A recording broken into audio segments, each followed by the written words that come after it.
Hi there, everybody, and welcome to the Rupa Subramanya Show. I am Rupa Subramanya. This week, I'm joined by Aaron Wudrick. He's director of the Domestic Policy Program at the Macdonald Laurier Institute here in Ottawa. He's a lawyer, and he's been on the show before. And this week, he joins me in discussing a range of different things that have been in the news recently, including former Liberal MP Catherine McKenna calling Conservatives arsonists for a spate of wildfires this past summer. So, without any further ado, please welcome Aaron to the show. Aaron, welcome back to the show. It's wonderful seeing you again. Today, I was hoping to chat with you about what's been in the news recently and what I feel is like the increasing craziness associated with the ruling political establishment and also the woke left.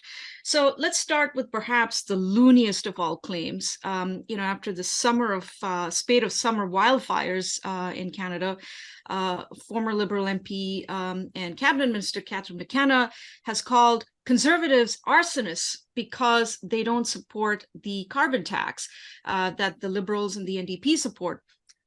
Where does one even begin with this? Well, Ms. McKenna has never been shy about gaslighting on her concerns. You know, she used to play the victim when she was a cabinet minister. To be fair, there were some really nasty things done to her, and I don't think any of that was reasonable, and we should all, condemn that stuff. But, now she's not a minister anymore. She doesn't have to be on social media. She seems to still revel in going out and saying these over-the-top things, which to me suggests that, maybe you were not that innocent to begin with. But with respect to the climate change stuff specifically, look, I have a simple question for her, which is if Canadian climate change policy can help stop wildfires, why haven't you guys done it yet? Because you've been in power for, your government's been in power 7.5 years. So really, this is a failure on you. If Canadian climate change policy can stop wildfires, why hasn't the Trudeau government done it? Why are they pointing fingers at Pierre Poilievre? It doesn't make any sense. I mean, the obvious answer is they can't. And if you want to ask them questions like, well, how high does the carbon tax have to be to stop wildfires? That's the question I'd like to ask. Rupa, it drives me nuts that these folks want to have it both ways. They, on the one hand, insist that, Canadian climate change policy is so pivotal and so fundamental, but also that it's a global problem that we can only all solve together. Well, which is it, right? I mean, the reality is Canada climate change policy is a tiny, tiny drop in a bucket, and we could literally do everything or nothing, and it would not have any impact on whether, Yellowknife and Kelowna are burning today. That it's just disingenuous to say that. I know people are going to have debates about climate change policy and what to do about it. That's more of a moral argument. That is not a practical argument. You could say we morally need to do our share. I understand all of that. But as a practical matter, Canada's climate change policy has zero impact on global climate change. And Liberal government trying to gaslight people into thinking that if we drop the carbon tax, it's somehow going to change the number of wildfires we have is just a lie. Yeah, I mean, on that topic about climate change, let's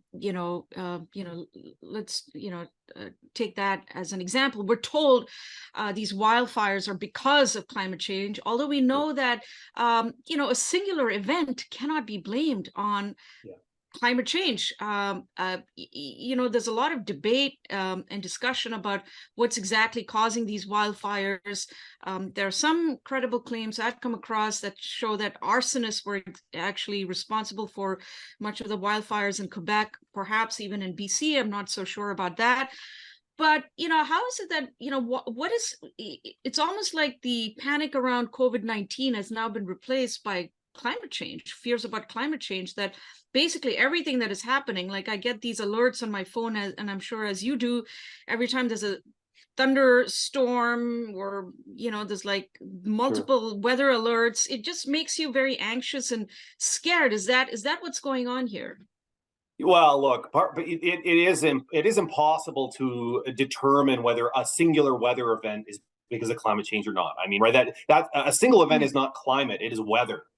Now, is there an argument that over time, in the long term, climate change increases the frequency? So it's not responsible for every event, but say, you used to have 10 hurricanes. Now, because of climate change, a few years later, you have 12 or 15. That's plausible. I don't think that's a plausible argument. But what we're hearing from the sort of what I would call the eco-extremist crowd is that every time there's an extreme weather event, they point the finger at climate change. And people are not stupid. We know that there have always been these weather events. If you're arguing that we're having more because of climate change, okay, then say that. But don't take every example and say, because of climate change, that's why we had this tornado, or that's why we had this. Well, people don't believe that, and it just looks ridiculous. And it is frankly a moral panic.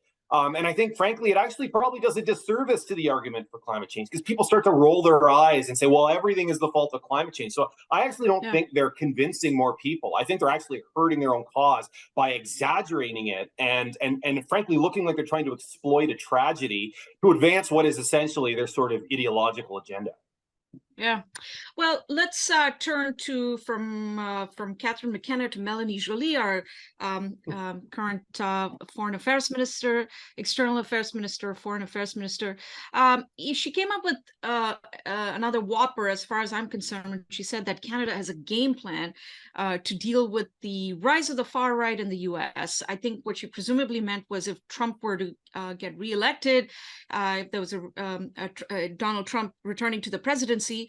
And in one news article which I read, an expert claimed that there would be an influx of political refugees from the U.S. to Canada if Trump were reelected. I had to read it like several times to make sure that I was reading it right, because it's one thing to, for Melanie Joly to talk about a game plan, but I just found these expert takes to be just so incredibly extreme. What do you make of this? What does it tell you about the perception of the Canadian left on this country's importance and their importance in this country? Well, first, the first thing that I noticed was what a breach of protocol this is. I mean, it seems to me that Foreign Affairs Minister, when asked about like what's happening in a foreign country and people changing the governments there, I think the diplomatic answer is like, well, Americans will decide, and we'll respect that choice and we'll deal with it. For her to launch into this concern about all these. Well, first of all, we've already seen this movie. Donald Trump was already president once. America managed to survive it. It was a chaotic 4 years. I'm not going to deny that, but everybody survived it. America survived it intact. There was no, we didn't have refugees from blue states, trying to sneak across the border at Roxham Road or anything like that.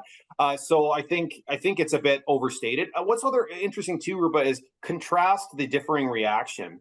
In 2016, when Donald Trump was a surprise to a lot of Canadians, they dealt with it. To their credit, they took the relationship seriously, managed it as best they could. Again, Donald Trump, a mercurial guy who, a lot of foreign leaders had difficulty dealing with him, but we managed it. We managed to renegotiate NAFTA. They took great pride in saying we managed the relationship. Fast forward to today.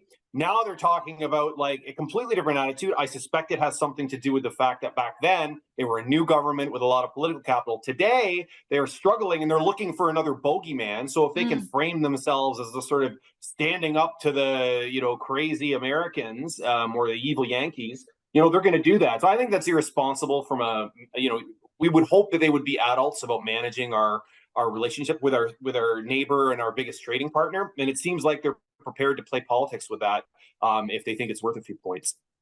Yeah, and also I'm struck by this old argument, which I used to hear a lot of this when I was a grad student, that Canada needs to diversify away from the U.S. and put more of its efforts into the EU and cultivating a relationship there.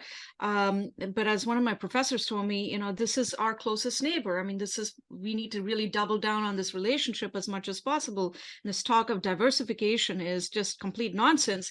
And I'm seeing some of those arguments again, like, if Trump were to return, that, we should diversify away from the US, which kind of seems foolish. Yeah, and part of that other diversification was towards China before, right? And we've seen how that's turned out. I think there's been a bit of a cold shower for a lot of folks about that. But yes, there are a lot of benefits to being ex-United States. I recognize that, as Canadians, whether consciously or subconsciously, because we're smaller, because we are more dependent on them, we pay more attention to them than they do to us. They're bigger, they have more money, they have more influence. It's hard psychologically. We're always looking for a way to sort of minimize that, but we also need to look at the upsides. We have so many benefits that come from being next to them as a neighbor. They are a huge market. They're accessible. We speak the same language. We share the same culture. I mean, it is it is a huge benefit to us, and I think it would be a mistake to take that too lightly. Yeah, I take the point that people say, well, we have to be prepared, if there is an event, that people say in the extreme scenario of civil war. But that really just means Canada doing things that any sort of grown-up country would do. Things like having a functioning military, things like being able to do our own emergency search and rescue. These are things that comparable countries like our cousins down in Australia, similar sized country, I mean, they have the capacity to do these things because they don't have a neighbor like America to look after them. So if we really want to talk about Canada, like, being an independent country and being ourselves, part of that involves spending money and making the hard decisions and investing in these things that, we've been basically like the teenager living in America's basement and asking mom and dad to take care of us. And then we say, well, what if mom and dad kind of go nuts? Well, maybe it's time to grow up and take care of ourselves. Well, that's a great analogy. So let's talk about Pierre Poilievre and his meteoric rise. And I feel like it's the first real change to a real challenge to Trudeau since he came to power in 2015. First, let's talk about his makeover. I personally happen to like it. I think it's great that he got rid of the glasses and he's more he looks more down to earth, and he looks great next to his wife. Do you think this makeover? I know a lot of politicians undergo minor changes to their appearance. Do you think it's enough? Just based on this alone, do you think it's enough to defeat the Liberals and Trudeau? Well, who knows? Don't underestimate the power of the makeover. I mean, remember Stephen Harper pulled out the sweater vest and the kitten. I mean, I think that was pretty devastating for the opposition. But look, this is nothing new. I mean, people are kind of people who don't like him will poke fun at it because because he kind of he sounded a bit nerdy and had the glasses, and now he's got rid of that, and he's been working out, and so. But this is just standard for all politicians. I mean, did anyone want to deny that part of Justin Trudeau's wave in 2015 was the man's sex appeal? I mean, that's just a benefit that you have in politics. You play to your strengths, you play to your advantage.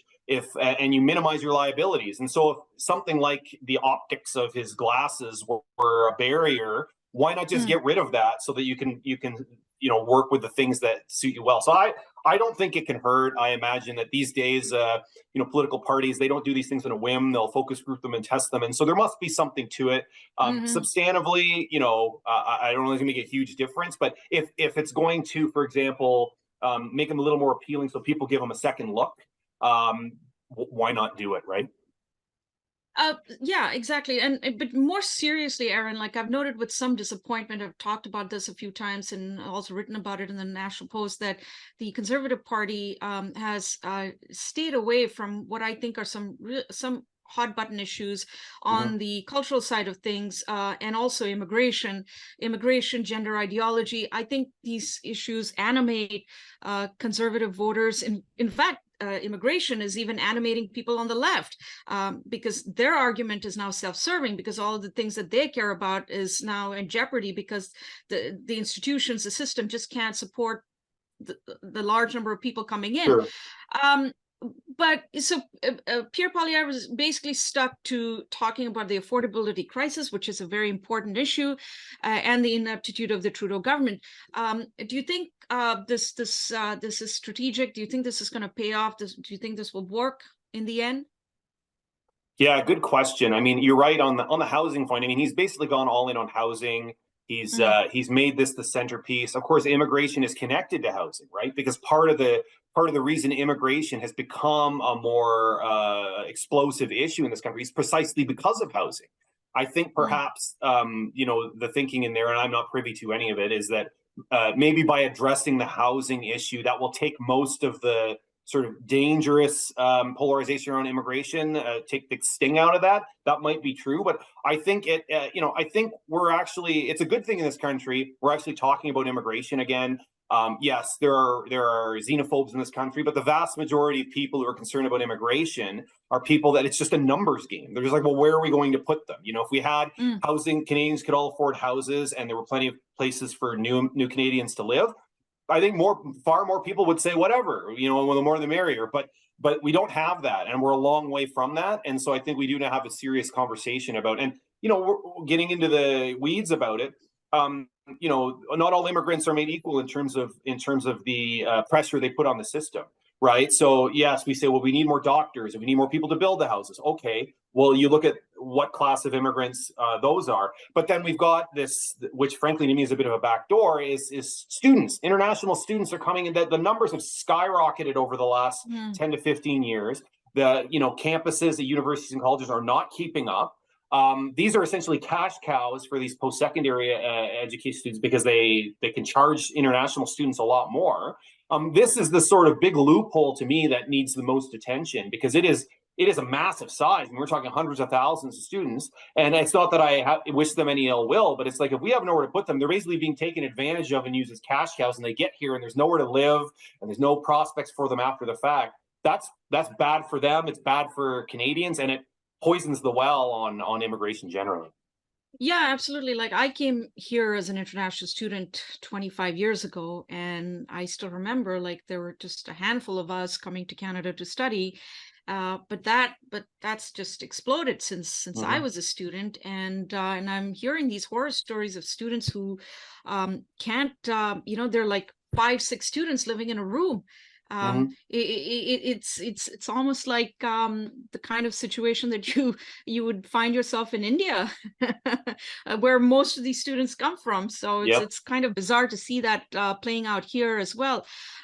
Just turning to the political calculus, Aaron, situation in Canada has always been different than in the US. In the US, you basically have two major parties that split the vote evenly, and it's a coin toss who becomes president. Whereas in Canada, if you add together the Liberals and the NDP, they always get a bigger percentage of the votes than the Tories. And now with the present alliance between the Liberals and the NDP, we have a possible template which will keep them in power in perpetuity, hypothetically, even if the Tories win the most seats. What do you make of this scary scenario? Look, I actually don't think that that's very likely. I think that because of the way the system is set up, because it's first past the post, they can get people love to add the Liberal and NDP votes together all the time to get this number, but they're two separate columns, right? They don't, it's not like you can add them up after the fact and they, if the Tory gets 40 and the Liberal gets 30 and the Democrat gets 20, that they could add the 30 and the 20 together. That's not the way it works. And we got to remember too, the Liberals have been in power, but out of the last 6-7 federal elections, the Liberals have only won the popular vote once in 2015. There are actually more Canadians who have voted Conservative than Liberal in 6 out of the last 7 elections. That is a significant number. Now, the Liberals have the benefit in the system. The votes were in the right places, the way our system works, that they win more seats and retain power. But people talk as if there's this huge hill to climb for Conservatives and they got to convince so many people in this huge. They don't. This is a game of inches. It's always been a game of inches. Like a few percentage swinging one way or another can have huge changes in outcomes. And I think what you're seeing right now in the polls, a lot of the polls are not very good for the Liberals right now, down 7 to 10 points, all regions, all demographics. You just see fatigue. Like, I don't want to downplay. I got a lot of criticisms of this government. I think they've been bad at governing generally and have a lot of bad policies, but all governments pile up baggage after a significant amount of time, and governments have way more advantages than opposition parties generally, but the one liability they have is baggage, and opposition parties have none. They can say whatever they want, they can promise whatever they want. Justin Trudeau knows all about this because he did it to Stephen Harper in 2015. So if they find it annoying right now that Pierre Poilievre is blaming them for everything, well, that's how opposition works. Opposition parties blame the people in power, saying you're not fixing the problems. Yeah. They promise to fix it. Now, that's easier said than done, but they at least deserve a chance to do it because they haven't been the ones failing at it for the last, in this case, 8 years. Yeah.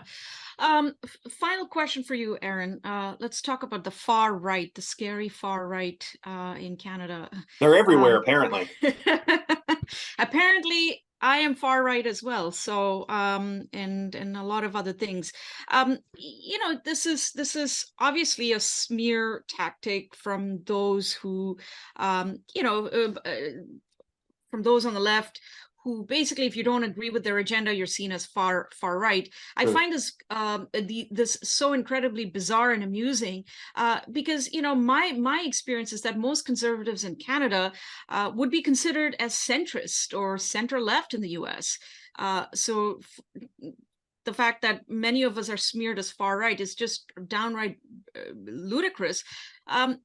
What does this tell us about how far to the left Canada has drifted in the last 10 years or more? I think this is just a classic tactic to try and disqualify any sort of dissent, right? And you've just seen this happen on a number of issues. It doesn't matter whether your issue is abortion or climate change or racism or even spending, right? Like everything is, if you don't like it, just call it far right, and then people will be too afraid to say anything.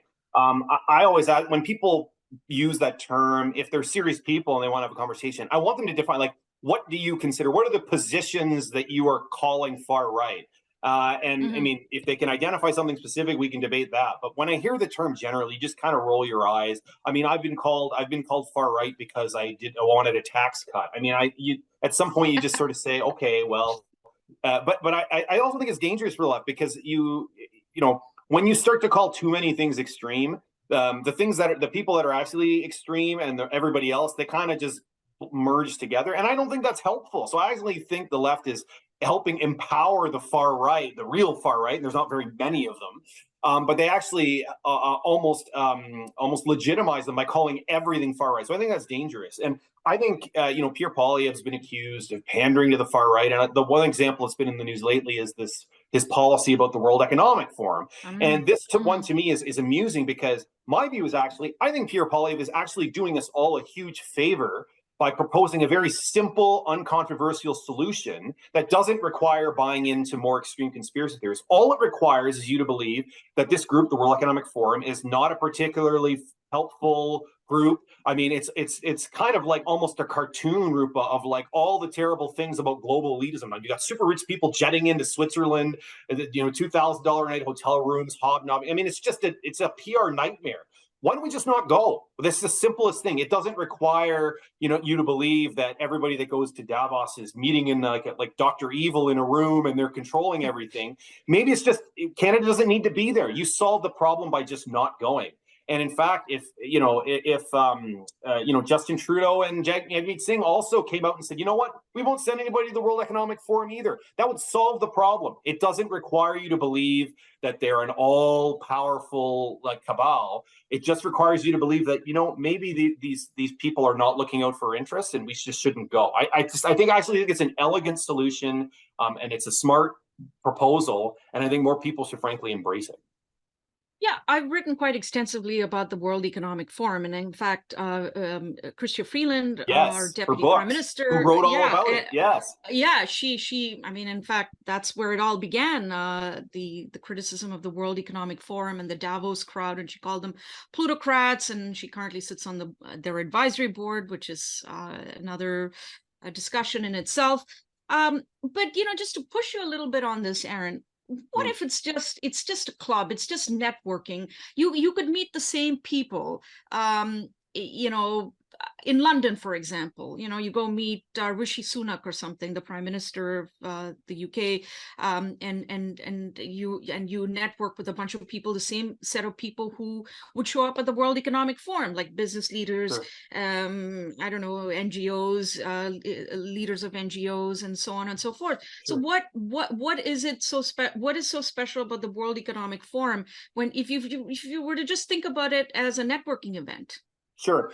Well, look, it largely is. It's a question of how how transparent it is, for one, right? Like and the sort of accessibility. I think a lot of the problems with the World Economic Forum, frankly, are it's terribly against the political zeitgeist today. It's extremely rich people jetting into a very expensive place to clink champagne glasses. I mean, it's just a nightmare. And so just avoid that altogether. If you obviously, as a prime minister or government ministers, you're going to need to meet your counterparts from other countries. That's fine. But normally there's a very sort of open, transparent process about that. It's not all about money. It's not something where, like, if you're the foreign affairs minister, for example, you go meet your counterpart in another country because because of the role they have. It's not some, guy who happens to be wealthy who comes in and gets your time. That's not the reason for the meeting. So I think, I just think, like I said, I'm not a believer, if only because I have so much experience watching governments. They're too incompetent to impose a global conspiracy theory. But I just think that these meetings are not helpful. I think they are people that are usually spreading bad ideas. And so just not being there, it would be good, and frankly would restore some trust. To me, that's the biggest concern. I do share the concern of a lot of people that we have massive loss of trust in all our institutions. If simply not going to an event like the World Economic Forum will help improve that trust even a little bit, I think it's worth it. Okay. Well, thank you so much, Aaron. And thank you once again for sharing your insights with us. And this was a great discussion. And I'm sorry, I'll have to leave it there, but I hope to have you back again soon. Okay, always a pleasure, Rupa. All right. Thank you.